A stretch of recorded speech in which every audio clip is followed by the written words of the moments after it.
Esse é o perfil da curva de crescimento microbiano que rege uma fermentação. É um modelo amplamente adotado em estudos de fermentação, tido como um modelo clássico para fermentação. A gente tem o gráfico que representa essa curva, sendo o número de células durante a fermentação, monitora-se o número de células e o tempo da fermentação. Então, essas são as duas principais variáveis. E aqui está em vermelho traçada a curva do crescimento. No início da fermentação, ocorre o que a gente chama de inóculo. A gente adiciona uma quantidade de célula para que comece a fermentação. Essa adição ela pode ser natural, né, espontânea, ou inoculada, né, proposital. A gente coloca um número de célula tal que começa a fermentação.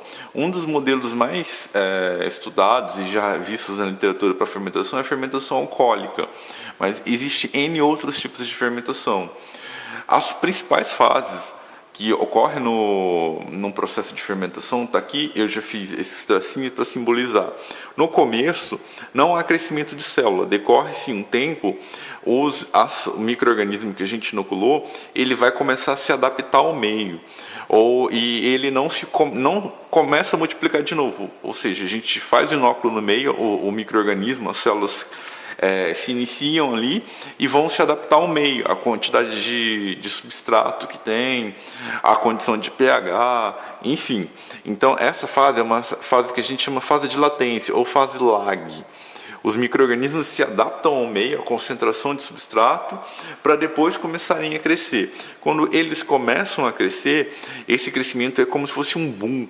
É a fase onde ocorre aquela efervescência. Daí vem o termo fermentação, que vem lá do latim, se eu não me engano, eu acho que é ferverum, que parece que está fervendo. Essa fase ocorre o crescimento em escala logarítmica, ou seja, as células se multiplicam muito rápido, chamada também de fase log. Por causa do crescimento em escala logarítmica.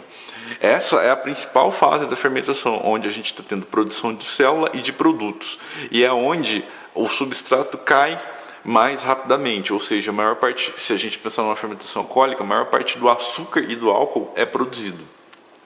Depois dessa fase de crescimento, chega um momento onde a gente tem uma fase chamada fase estacionária, que acontece o quê? A quantidade de células que nascem e que morrem é igual. Então, é uma fase de equilíbrio, né, aqui da fermentação, que está nascendo célula e está morrendo célula. Então, o número de células totais da fermentação meio que se mantém constante ou oscilando.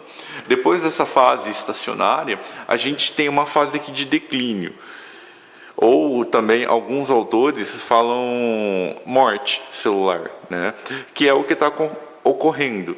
O meio, no caso, já todo o substrato, ou boa parte do substrato foi consumido, foi gerado um produto ali no meio, que pode ser um produto tóxico para as células dos micro-organismos, ou do micro-organismo específico, e a condição do meio, pH, a aeração do meio, né, a quantidade de oxigênio disponível pode estar abaixo, ou favorecer, ou faça com que a quantidade de célula comece a diminuir, por morte ou por N outros fatores.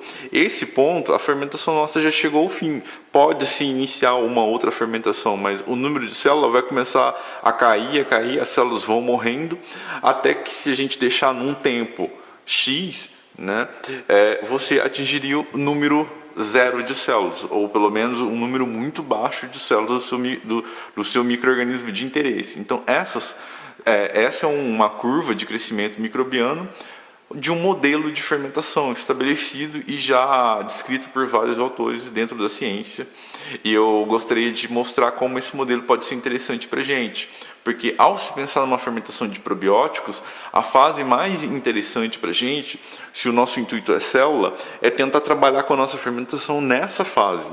Ao mesmo tempo, essa fase estacionária, onde está tendo equilíbrio, é uma fase onde os micro-organismos produzem os metabólitos secundários, ou seja, são moléculas fora do principal produto de fermentação. Essa fase, eles já começam a lutar pela sobrevivência deles. Aqui eles lutam também, e aqui também, mas aqui é um pouco mais acentuado. Então, entender esses modelos de fermentação pode ser interessante para a gente entender o produto e de tentar direcionar a nossa fermentação.